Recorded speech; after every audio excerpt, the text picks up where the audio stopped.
ទេសនៈវិស័យរបស់យើងអត់ចង់រកលុយ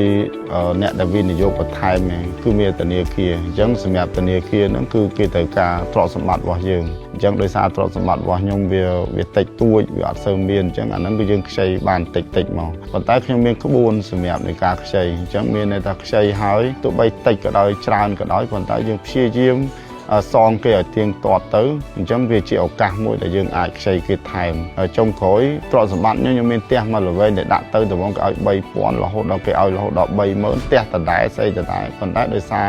អា cash flow អាលុយសម្រាប់យើងប្រើប្រាស់ហ្នឹងយើងប្រើតែធនាគារហ្នឹងតែម្ដងយើងតាំងចិត្តថាចង់ប្រើធនាគារហ្នឹង